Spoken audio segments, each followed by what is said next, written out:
Excessive shedding of hair is known as telogen effluvium. Main जो reason देखा जाता है वो है न्यूट्रिशनल डेफिशिएंसीज। ओके, इसलिए age is not a bar, बच्चों में भी हो सकता है ये। बैलेंस डाइट नहीं आप खा रहे हैं तो प्रोटीन डेफिशिएंसी में आपको हेयर फॉल हो सकता है। साथ ही साथ माइक्रो न्यूट्रिएंट्स की भी ज़रूरत पड़ती है। कई बार हार्मोनल चेंज है, प्यूबर्टी में अगर PCOS डायग्नोज हो गया आपको तो आपको एक्सेसिव हेयर फॉल हो सकता है, उस कंडीशन को फिर हम फीमेल पैटर्न हेयर लॉस भी बोलते हैं। Stress is also considered a main cause for telogen effluvium. और स्ट्रेस, एक ट्रैवल भी कई बार एक स्ट्रेस हो जाता है। बहुत कॉमन है मानसून सीजन में डेंगू, चिकनगुनिया फीवर, उसके बाद भी हेयर फॉल एक्सेसिव हो जाता है, उसको टेलोजन एफ्लूवियम बोलते हैं। उसको बूस्टअप करने के लिए हम आजकल करते हैं PRP। Okay, it's a wonderful therapy. नमस्कार, स्वागत है आप सभी का नेशनल खबर में। हमने अभी तक में हेयर फॉल के ऊपर काफ़ी ज़्यादा चर्चा की हुई है, उसके कारण के बारे में और किस तरीके से उसका सही ट्रीटमेंट किया जा सकता है। होम रेमेडीज़ पर बहुत सारी चर्चाएं हो चुकी हैं, लेकिन इसी कड़ी में आज हम जिस प्रॉब्लम पे बात करने वाले हैं उसे हम कहेंगे टेलोजन एफ्लूवियम। अब ये क्या चीज़ है और ये कैसे हमारे हेयर फॉल से जुड़ता है, इसके बारे में हम जानेंगे। और अभी इसके लिए हम लाफेमिक्स डर्मा क्लिनिक में मौजूद हैं और मेरे साथ जानी मानी डर्मेटोलॉजिस्ट डॉक्टर चंचल मौजूद हैं। बहुत स्वागत है मैम आपका। थैंक यू प्रज्ञा, आपका भी लाफेमिक्स में क्लिनिक में स्वागत है। Thank you so much. And what is this word means telogen effluvium, इसका मतलब क्या है? बिल्कुल, टेलोजन एफ्लूवियम आप ही समझ लीजिए कि जो हमारे हेयर लॉस के पेशेंट आते हैं उसमें हम डायग्नोसिस देते हैं कई बार टेलोजन एफ्लूवियम। मॉनसून सीज़न चल रहा है और इस सीज़न में हेयर फॉल बढ़ जाता है। Got it? और क्यों बढ़ रहा है? क्योंकि आपके जो हेयर हैं वो फॉलिंग स्टेज पे जा रहे हैं। ओके, इसलिए नहीं कि मॉनसून है तो इसलिए फॉलिंग स्टेज पे जा रहे हैं। बट अगर आपका हेयर फॉल ज़्यादा कर रहा है, फॉलिंग स्टेज पे जा रहा है, तो उस कंडीशन को कई बार हम टेलोजन एफ्लूवियम डायग्नोस करते हैं। टेलोजन एक प्रकार का साइकिल फेस होता है हेयर में। इसके टेलोजन मीन्स गिरने वाला हेयर। ओके, और अगर आपके हेयर ज़्यादातर टेलोजन फेज में चले जाएं या फिर कहिएगा गिरने वाले फेज पे चले जाएं तो उस कंडीशन में बाल ज़्यादा झड़ने स्टार्ट हो जाते हैं। नॉर्मल भी होते हैं, normal hair shedding is there. Okay, कितने हम बोलते हैं 50 से 100 हेयर अगर आपके दिन में गिरने, वो नॉर्मल है, known as normal shedding of hair.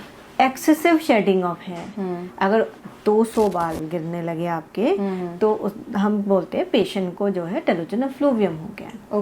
Okay, तो अगर ज़्यादा शेडिंग हो रही है और जो इस सीज़न में कई बार लोगों को होती भी है तो telogen excessive shedding of hair is known as telogen effluvium. Okay, ये किसी भी वेदर में हो सकता है? हाँ, ये किसी भी वेदर में हो सकता है। ओके, मतलब सिर्फ मॉनसून मैटर नहीं करता है। बिल्कुल बिल्कुल। तो मतलब ये है, इसके बारे में है क्या ये चीज़ तो हमने समझ ली। हाँ जी, लेकिन इसका कारण क्या हो सकता है? हाँ देखिए, अगर आपको एक्सेसिव हेयर फॉल होने लगा, नॉर्मल शेडिंग से ज़्यादा हेयर फॉल आप नोटिस कर रहे हैं अपने कोम में या फिर जब आपने हेड वॉश लिया, शावर लेते हुए, तो मेन जो रीज़न देखा जाता है वो है न्यूट्रिशनल डेफिशिएंसीज। ओके, इसलिए age is not a bar, बच्चों में भी हो सकता है ये, क्योंकि सबसे ज़्यादा कॉमन न्यूट्रिशन डेफिशिएंसी आजकल बच्चों में पाई जा रही है। राइट। तो न्यूट्रिशन डेफिशिएंसी में अगर बात की जाए तो हमारे हेयर केराटिन या प्रोटीन से बने हुए हैं। तो आपको अगर बैलेंस डाइट नहीं आप खा रहे हैं तो प्रोटीन डेफिशिएंसी में आपको हेयर फॉल हो सकता है। साथ ही साथ माइक्रो न्यूट्रिएंट्स की भी ज़रूरत पड़ती है हेयर ग्रोथ के लिए, जैसे कि बहुत कॉमन है वुमेन्स में iron. Okay, then all sort of vitamin B complex, okay, folic acids, copper, selenium, जो आपको नॉर्मल बायोटिन, जो आपको नॉर्मल डाइट में मिलता है। अगर आप बैलेंस डाइट नहीं ले रहे हैं तो आप न्यूट्रिशनल डेफिशिएंसी होगी। सेकंड कॉमन स्टेज आता है हार्मोनल चेंज। कई बार हार्मोनल चेंज है, प्यूबर्टी में अगर PCOS डायग्नोज हो गया आपको तो आपको एक्सेसिव हेयर फॉल हो सकता है, उस कंडीशन को फिर हम फीमेल पैटर्न हेयर लॉस भी बोलते हैं। ओके, नॉर्मल हेयर फॉल अगर आप जैसे मीनोपॉज अचीव हुआ या फिर पोस्ट प्रेग्नेंट डिलीवरी हुआ, कितना कॉमन है, that is a main cause जब आपको टेलोजन एफ्लूवियम दिखता है। जैसे डिलीवरी के 3 महीने के बाद थायराइड में हो सकता है। कुछ मेडिसिन के साइड इफेक्ट्स भी आपको टेलोजन एफ्लूवियम कॉज कर सकते हैं। Okay, and smoking, excessive smoking, lifestyle आपका डिपेंड करता है। सो मेजरली, और stress okay, it's a main cause, ज़्यादा भूलना stress नहीं लेना है। भी hair यस fall का definitely, stress is also considers a main cause for telogen effluvium.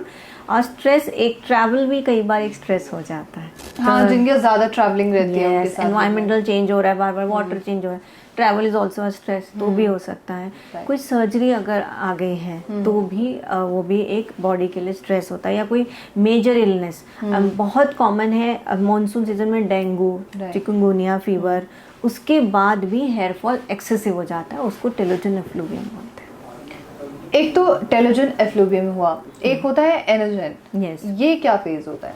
देखिए, जो हेयर साइकिल है उसको हम डिवाइड करते हैं। हमारे हेयर्स एक साइकिल होती है उनकी, ग्रोइंग साइकिल अगर हम समझे तो anagen means growing phase. Okay, और ये कितने तक होता है? ये 2 से 8 साल की बच्चों में हो जाता है? नहीं, बच्चे नहीं है, 2 से 8 साल तक ये ग्रोथ अच्छा, चलती है, इसको ग्रोइंग फेज बोलते हैं। ओके, सो ग्रोइंग फेज क्या, जब आपका जैसे हेयर ग्रो कर रहा है तो 2 से 8 साल तक वो ग्रो कर रहा है, 2 से 8 साल तक चलते हैं।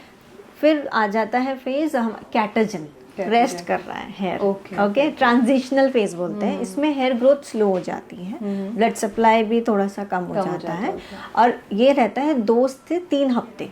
ओके, फिर आ जाता है टेलोजन फेज, मतलब फिर फॉलिंग फेज आ गया। हाँ, तो टेलोजन मतलब अब जैसे थोड़ा रेस्टिंग फेज से भी टेलोजन फेज फॉलिंग फेज हो गया, और ये 2 से 3 महीने तक रहता है, जिसमें ग्रो नहीं होता है हेयर, स्टेबल है।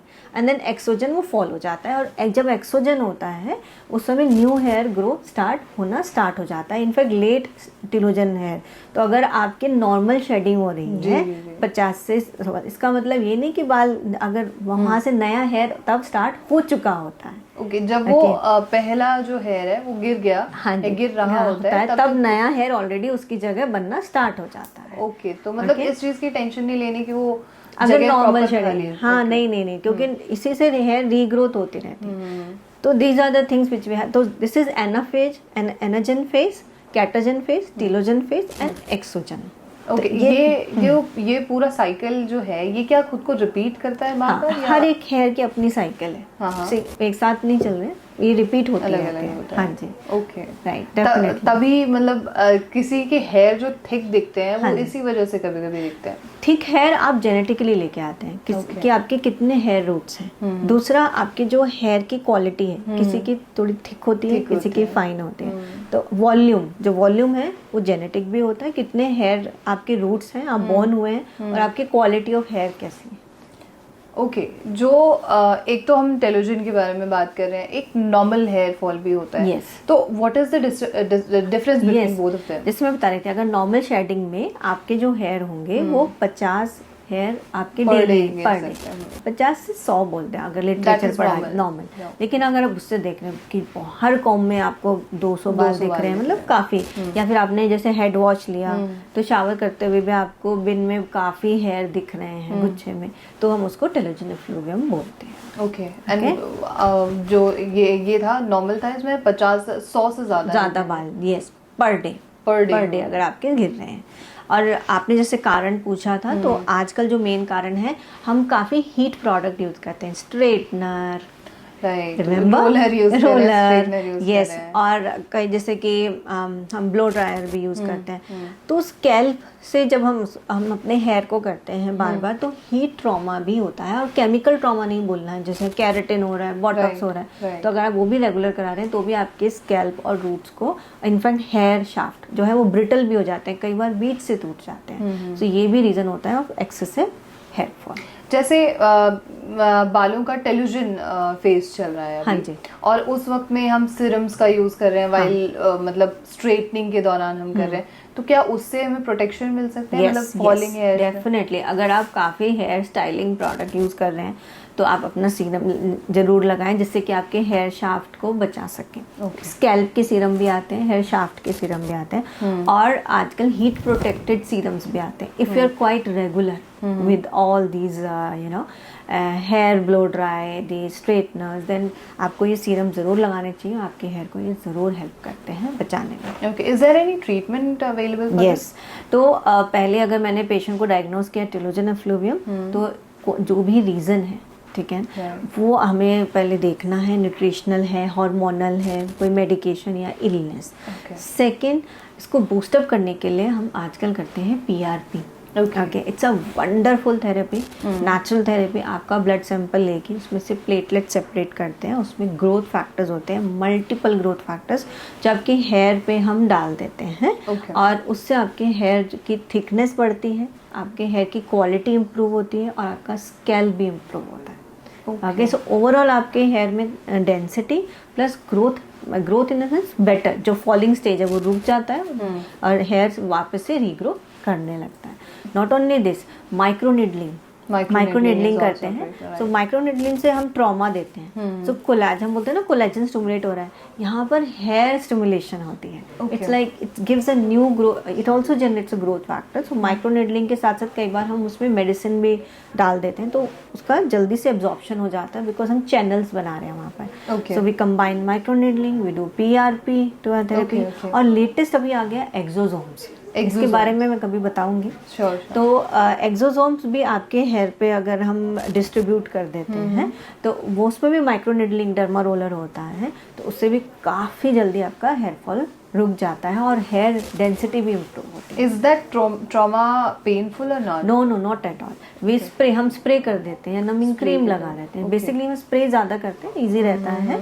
और 40 मिनट्स के स्प्रे करने के बाद हम जो है आपके मेडिसिन वहाँ पर इंजेक्ट या फिर डर्मा रोलर से डाल देते हैं। The patient or the person will not feel anything, right? If अगर आप PRP करा रहे हैं उसमें थोड़ी सी पिंचिंग रहती है, क्योंकि उसका pH एसिडिक होता है। Okay. लेकिन अगर आप एक्सोसोम्स करा रहे हैं so patient will not feel anything accept derma roller, जो ऑलरेडी हमने वहाँ पर Right. नम कर दिया। Okay, okay, okay. Okay. So as we discussed about the problems और उसका कारण क्या है, उसके causes क्या है, थायराइड भी कोई ऐसा कारण हो सकता है यस, इसमें? Thyroid is the main cause for hair fall, चाहे वो फीमेल पैटर्न हेयर लॉस हो, टेलोजन फ्लूवियम हो सकता है आपका फेस क्रॉनिक टेलोजन फ्लूवियम है। तो हम टेलोजन फ्लूवियम को 2 में डिवाइड करते हैं। एक्यूट, जो 6 वीक्स के अंदर एकदम से अभी आपने नोटिस किया कि 1 महीने से बाल ज़्यादा गिरे। एक होता है जिसमें 1.5-2 महीने या 3 महीने हो गए, बाल गिरे जा रहे हैं और वो नहीं, आप कुछ भी शैम्पू चेंज कर लीजिए, सीरम, वो नहीं ठीक हो रहे हैं, तो उसमें थायराइड भी कई बार रीज़न आ जाता है। और अगर हम उसको ट्रीट करते हैं तो आपका हेयर फॉल कम होने लगता है। ओके। और क्या ये जो प्रोडक्ट्स हम यूज करते हैं, different kind of products for hair wash, conditioning, yes. So क्या ये हेल्प लॉट ऑफ कर सकते हैं या ये? डिफरेंस। यस, अगर आप के हेयर जिस क्वालिटी, जैसे आपके हेयर हैं, अगर ड्राई हेयर है तो आप मॉइस्चराइजिंग शैम्पू यूज़ करें। ऑयली स्कैल्प है तो आप अकॉर्डिंगली क्लिनजर जो है वो यूज़ कर सकते हैं। लेकिन कभी भी हार्श डिटर्जेंट या क्लिनजर्स नहीं यूज़ करने, जैसे हमें सबको पता है। सो पैराबन फ्री, सल्फेट फ्री होने चाहिए, राइट, दैट इज इम्पॉर्टेंट। आजकल आ भी रहे हैं काफी ज्यादा। Yes, absolutely. मास्क, आपके हेयर टाइप को, आपका हेयर ड्राई है, स्कैल्प कैसा है, not only this fine hairs हैं या थिक हेयर्स हैं, उसके हिसाब से आपकी कंडीशनर्स भी वेरी कर सकते हैं। सो अगर आपने कई OTC प्रोडक्ट ट्राई कर लिए और आपको अभी भी समझ नहीं आ रहा है कि आपके हेयर को क्या है, so you can always consult a dermatologist. Right, very nice. Thank you so much, Dr. Chandra, Thank for you. this information. Thanks a lot. तो ये थी पूरी जानकारी। और अगर आप भी एक्यूट या फिर क्रॉनिक हेयर फॉल का जो सामना कर रहे हैं उसका कारण जानना चाहते हैं तो आप ज़रूर कंसल्ट कर सकते हैं। बहरहाल आपके मन में अगर कोई सवाल हो तो वो आप हमसे ज़रूर पूछिए और ऐसे तमाम खबरों के लिए आप नेशनल खबर के साथ बने रहिए।